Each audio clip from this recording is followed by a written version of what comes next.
Hello दोस्तों, welcome to investment planning services and happy Diwali. आज दिवाली के अवसर पे मैं आपको सभी को एक इन्वेस्टमेंट प्लानिंग करके दूंगा कि किस टाइप से आपको म्यूचुअल फंड में इन्वेस्ट करना चाहिए, किन चीज़ों को आपको ध्यान रखना चाहिए। तो सबसे पहला तरीका होता है कि आपको अपना गोल डिसाइड होना चाहिए कि आप किस पर्पज़ के लिए इन्वेस्ट करना चाहते हैं। उसमें आपकी चिल्ड्रन की हायर एजुकेशन एक पर्पज़ हो सकता है, ठीक है, रिटायरमेंट प्लानिंग हो सकता है। इन दोनों पे मैंने पर्सनलाइज्ड वीडियो बना रखा हूँ। अगर आपको अपने बच्चे के लिए पर्सनलाइज्ड गाइडेंस चाहिए कि कितना आपको इन्वेस्टमेंट कॉर्पस चाहिए, आपको रिटायरमेंट में कितना कॉर्पस चाहिए, तो आप मेरे से डायरेक्टली कांटेक्ट कर सकते हैं। लिंक डिस्क्रिप्शन में दे रखा है, वहाँ पे से आप मेरे से कांटेक्ट कर सकते हैं। वहाँ पे मोबाइल नंबर भी मेरा गिवन है। दूसरा आपको होता है, आपको इन्वेस्टमेंट टाइम होराइजन डिसाइड करना पड़ेगा। जैसे चिल्ड्रन की एजुकेशन है, अब सपोज आपका चिल्ड्रन ही 12th पे है और आप नेक्स्ट ईयर के लिए ही प्लान कर रहे हैं कि आपको के पास अच्छा कॉर्पस हो जाए, तो वो पॉसिबल नहीं है, ठीक है। तो जब आपका चिल्ड्रन की एज आपके 3 to 5 ईयर्स या 7 ईयर या 10 ईयर्स हो, देन आपको डिसाइड करना पड़ेगा आपको कितना इन्वेस्ट करना है। तो जितना ज़्यादा आपको पास टाइम होराइजन होगा, उतना ही आपको कम इन्वेस्ट करना पड़ेगा। दूसरा, आपके पास एक इमरजेंसी फंड होना चाहिए, क्योंकि हमने कई बार देखा है कि जितने भी इन्वेस्टर होते हैं तो उनके पास इमरजेंसी फंड ना होने पे क्या होता है कि वो म्यूचुअल फंड को ही सेल कर देते हैं, जिसके बाद वजह से क्या होता है, एक तो उनका गोल अटेंड नहीं होता, दूसरा आपका टाइम होराइजन बढ़ जाता है या इन्वेस्टमेंट अमाउंट आपको बढ़ाना पड़ता है जो आपको गोल अटेंड करना है। दूसरा, आपको डेप्ट और इक्विटी पे किस टाइप से इन्वेस्ट करना है, किस टाइप से आपको फंड को एलोकेट करना है, उस पर आपको डिसाइड करना है। दूसरा, जितना ज़्यादा आपके पास टाइम होराइजन रहेगा, उतना ही बेटर आपको म्यूचुअल फंड रिटर्न प्रोवाइड करेंगे। दूसरा, आपका जो भी टारगेट है, जो भी इन्वेस्टमेंट का गोल है, उस पर आपको स्ट्रिक्ट रहना है अपने डिसीजन पे, उसको चेंज नहीं करना टाइम टू टाइम। दूसरा, डेप्ट का एलोकेशन कितना होना चाहिए, तो मिनिमम मेरा ये मानना 20% डेप्ट में इन्वेस्ट होना चाहिए। और इमरजेंसी फंड के लिए आपके पास 1 लाख रुपीज़ इमरजेंसी पर्पज़ के लिए होने चाहिए, जिसमें से आप 20% जो आपका डेप्ट पे इन्वेस्टमेंट है, तो उसकी आप SIP लिक्विड फंड में कर सकते हैं या अल्ट्रा शॉर्ट टर्म फंड पे कर सकते हैं। वो डिपेंड करता है आप किस पे इन्वेस्ट करना चाहते हैं।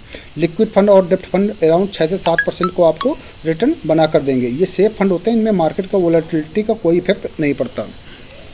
दूसरा, बेस्ट डेप्ट फंड की अगर बात करता हूँ तो आदित्य बिरला सन लाइफ लिक्विड फंड, इसने लास्ट एक साल का रिटर्न 7% का दिया है और 3 साल का 4.8%। तो 3 साल पहले FD के रेट कम थे, तो ये लगभग FD के अराउंड ही रिटर्न आपको यहाँ पे जनरेट होके देंगे। बट इनमें ये बेनिफिट रहता है कि आप कभी भी विड्रा कर सकते हो, कोई भी आपको पेनाल्टी नहीं लगती, ठीक है। बिल्कुल लिक्विड की तरह ये आपका पैसा इन्वेस्ट रहता है। तो इमरजेंसी पर्पज़ के लिए यहाँ से आप फंड, इस टाइप के फंड पे आप इन्वेस्ट कर सकते हैं। दूसरा, आपको HDFC फंड की बात करते हैं तो 1 साल का रिटर्न 6.9%, ठीक है, लगभग दोनों का बराबर है। लिक्विड फंड का आपको रिटर्न लगभग बराबर भी मिलेगा। और दूसरा 4.8% का, इसमें भी 3 साल का रिटर्न है। 5.1% का HDFC लिक्विड फंड ने दिया है, वही आदित्य बिरला सन लाइफ लिक्विड फंड ने 5.2% का 5 साल पे रिटर्न आपको जनरेट करके दिया है। तो लगभग इन दोनों में लिक्विड फंड में सेम रिटर्न बनेगा। Similar ultra short term fund और Aditya Birla saving life fund, ये दोनों सेम कैटेगरी के फंड है, ठीक है। तो जो ICICI प्रूडेंशियल ने दिया है वो 6.9% का रिटर्न दिया है 1 साल पे, और इसने 7.1% का रिटर्न दिया है। 3 साल पे 5% का रिटर्न ICICI का है और आदित्य बिरला का 5.2% का है। तो आप देख सकते हो कि इनमें रिटर्न वही 6 से 7% को आपको आराम से यहाँ पे मिल जाएगा और विदाउट एनी पेनाल्टी। मतलब आप कभी भी इन पैसों को विड्रा कर सकते हो और ये सेफ कैटेगरी के फंड कंसीडर किए जाते हैं। दूसरा, अब बात करते हैं इक्विटी एलोकेशन के, तो मैक्सिमम आपका इक्विटी में एलोकेशन 80% होना चाहिए जो भी आप इन्वेस्टमेंट करते हैं। आपको ये माइंड में हमेशा होना चाहिए कि इक्विटी आर हाईली वोलेटाइल, तो कभी मार्केट अप कभी डाउन, इस टाइप की साइकिल चलती रहती है यहाँ पे। दूसरा, जो भी आपका इन्वेस्टमेंट है, ठीक है, तो उसको स्मॉल कैप, मिड कैप और लार्ज कैप में आपको इन्वेस्ट करना पड़ेगा। इस जो लार्ज कैप होते हैं वो बहुत कम वोलेटाइल होते हैं, मतलब मार्केट में वो 1-2% ही एक टाइम में करेक्ट होते हैं। वही जब अगर लार्ज कैप 1% करेक्ट होते हैं तो स्मॉल कैप, मिड कैप हो सकता है 3 से 4% करेक्ट हो जाए, ठीक है। तो ये काफ़ी ज़्यादा वोलेटाइल होते हैं, तो आपको उसी हिसाब से अपने रिस्क को ध्यान में रखते हुए आपको इन पे अपना परसेंटेज एलोकेट करना है और आपको इन्वेस्ट करना है। और जितना ज़्यादा आप लॉन्गर टाइम के लिए देंगे तो लॉन्गर टाइम पे आपको सबका रिटर्न बहुत अच्छा बन जाएगा। तो वो आप पे डिपेंड करता है कि आप कितना लंबे समय के लिए यहाँ पे इन्वेस्ट कर सकते हैं या वो कर सकते हैं। अब जैसे जिन लोगों के इन्वेस्टमेंट अमाउंट कम है, मान लेते हैं लोग 1000 रुपीज़ से इन्वेस्ट करना चाहते हैं, तो आप 1000 रुपीज़ के आप कोई भी आप लार्ज कैप, स्मॉल कैप या मिड कैप फंड उठाते हैं तो उनमें मिनिमम SIP का अमाउंट ही ₹1000 होता है। तो अब इनमें हम कैसे इन्वेस्ट कर पाएंगे? तो उन पर्सन के लिए हमारे लिए मल्टी एसेट फंड पे इन्वेस्ट कर सकते हो। इसमें डेप्ट भी होता है, ठीक है, प्लस इक्विटी का ऑप्शन होता है मल्टी एसेट फंड। तो आप किसी भी कंपनी का मल्टी एसेट फंड को चूज़ कर सकते हैं। क्वांट मल्टी एसेट ले सकते हैं, SBI का मल्टी एसेट ले सकते हैं, वो आप पे डिपेंड करता है आप किसका मल्टी एसेट फंड चूज़ करते हैं।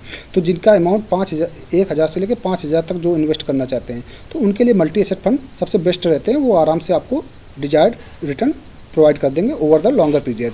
या आप मल्टी कैप फंड ले सकते हैं या फ्लैक्सी कैप फंड भी ले सकते हैं, ठीक है। मल्टी कैप फंड और फ्लैक्सी कैप फंड ये इन तीनों पे इन्वेस्ट करते हैं। Small cap, mid cap, large cap पे इन्वेस्ट करते हैं, ठीक है। और जो एक्सपेक्टेड रिटर्न है म्यूचुअल फंड से वो 14% का आपको यहाँ से इजीली जनरेट हो जाएगा। तो किसी भी म्यूचुअल फंड से आपको 14% CAGR का रिटर्न ही एक्सपेक्ट करना चाहिए, ना बहुत ज़्यादा ना बहुत कम। 14% का CAGR रिटर्न अगर आपको कोई भी mutual fund over the longer period पे आपको जनरेट करके दे रहा है तो वो एक अच्छा आपको रिटर्न इन्वेस्टमेंट होगा। दूसरा हम बात करते हैं, अगर आप 5000 रुपये के SIP करते हैं और हमने 14% का ही रिटर्न एज्यूम कर लिया है और 15 साल का टाइम होराइजन ले रखा है, तो आपका जो इन्वेस्टमेंट अमाउंट होगा वो 9 लाख का होगा और जो आपका प्रॉफिट होगा वो 21 लाख का होगा और टोटल जो अमाउंट बनेगा वो 30 लाख का बनेगा। वही अगर आप एनुअल इंक्रीमेंट 500 रुपये का कर देते हैं कि मतलब हर साल आप 500 रुपये बढ़ाते जाते हैं कि इस साल आपने 5000 के SIP किया, अगले साल आपने 5500 के SIP किया, फिर उससे अगले साल आपने 6000 के SIP किया। तो इस टाइप से जो आप अमाउंट बढ़ाते जाते हो तो वो जो आपका रिटर्न बन जाता है तो वो लगभग आपका इन्वेस्टेड अमाउंट भी बढ़ जाएगा। आप ज़्यादा इन्वेस्ट करेंगे, 15.3 लाख आप इन्वेस्ट करेंगे, लेकिन जो आपको रिटर्न होगा वो 30 लाख का अराउंड रिटर्न हो जाएगा। तो लगभग जस्ट डबल आपको रिटर्न मिलेगा। तो अराउंड आपका जो अमाउंट होगा वो 44.7 लाख का यहाँ पे रिटर्न बन जाएगा। तो पहले आप देखिए, आप सिर्फ 9 लाख इन्वेस्ट कर रहे थे, इस बार 15 लाख इन्वेस्ट कर रहे हैं, मतलब 6 लाख ज़्यादा इन्वेस्ट कर रहे हैं, लेकिन रिटर्न आपको कितना ज़्यादा मिल रहा है? वहाँ पर आपको रिटर्न जो अमाउंट बन रहा था वो 30 लाख का बन रहा था, यहाँ पर आपका जो कॉर्पस बन रहा है वो 44 लाख का है, मतलब 14 लाख का। सिर्फ 6 लाख रुपये एक्स्ट्रा लगा के आपको 14 लाख का एक्स्ट्रा आपको यहाँ पे बेनिफिट हो रहा है। तो ये होता है पावर ऑफ कंपाउंडिंग। तो इस टाइप से आपको म्यूचुअल फंड में इन्वेस्ट करना है। बाकी आपको पर्सनलाइज कौन से म्यूचुअल फंड में इन्वेस्ट करना है, किस टाइप से इन्वेस्ट करना है, कैसे सेलेक्ट करेंगे, कौन से ऐप में अच्छा रहेगा, तो उस सब के लिए आप मेरे से कांटेक्ट कर सकते हैं। मैं एसेट प्लस का ऐप यूज़ करता हूँ, एसेट प्लस से ही इन्वेस्ट करता हूँ और उसी में आपको सजेशन करता हूँ। मैं एसेट प्लस के साथ ही जुड़ा हूँ।